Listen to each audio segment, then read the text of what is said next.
নমস্কাৰ বন্ধু বান্ধৱীসকল, মই মাইনু বৰুৱাই মোৰ আন এটা ভিডিঅ'লৈ আপোনালোকক স্বাগতম জনাইছোঁ। আজি আকৌ এফালে আহিছোঁ, আপোনালোকক জেগা এডোখৰ দেখাম বুলি ভাবিছোঁ। আচলতে এতিয়া ৰাতিপুৱা 8টা বাজিছে। আমি এফালে গৈছিলোঁ, মানে শিৱসাগৰ গৈছিলোঁ কালি। তাকে এতিয়া 8টা বজাতে আমি ঘূৰিছোঁ। এয়া মোৰ পিছফালে দেখিছেনে, এইটো হ'ল গৌৰীসাগৰ পুখুৰী।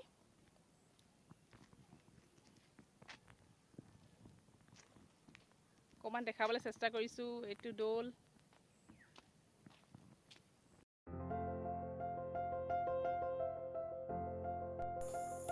আপোনালোকে জয়সাগৰ পুখুৰীৰ কথা শুনিছেই চাগে, আৰু বহুতে দেখিছেও।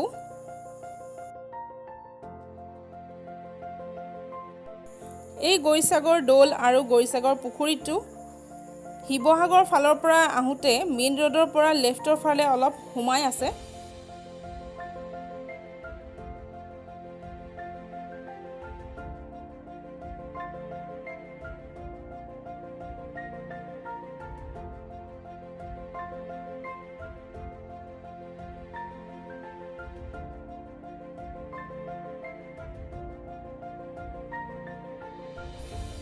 এই আহোম ৰজাৰ দিনীয়া গৌৰীসাগৰ পুখুৰীটো যিমান গুৰুত্ব পাব লাগিছিল সিমানটো পোৱা নাই।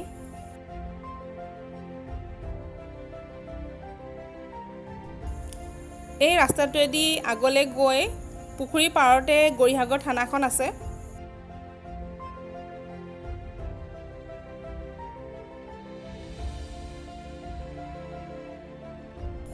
গধূলি সময়ত পুখুৰীৰ পাৰটোৰ পৰিৱেশটো বৰ ধুনীয়া হৈ পৰে।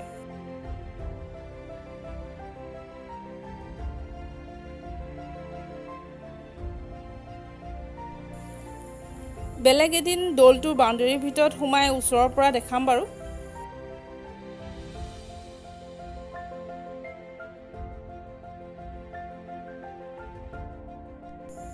পুখুৰীটোৰ পাৰতে এইখন হৈছে শংকৰদেৱ শিশু নিকেতন স্কুল।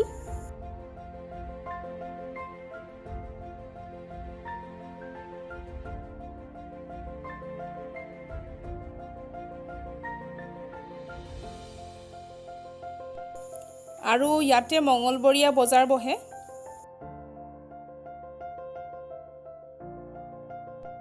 আৰু এতিয়া আহিছোঁ জেগা এডোখৰত, গৌৰীসাগৰতে হয়। ইমান পদুম ফুলেৰে ভৰি আছে, ফটো একপি মাৰোঁ বুলি ৰ'লোঁ অলপ।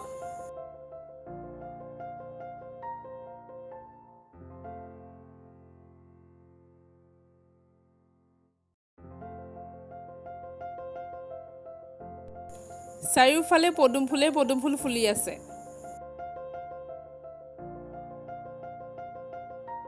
ইমান ধুনীয়া পদুম ফুলি আছে। ৰাতিপুৱা 8:30টাৰ পৰিৱেশ দেখাইছোঁ দেই আপোনালোকক। প্ৰাকৃতিক সৌন্দৰ্যৰে ভৰা জেগাবোৰ মোৰ বৰ ভাল লাগে।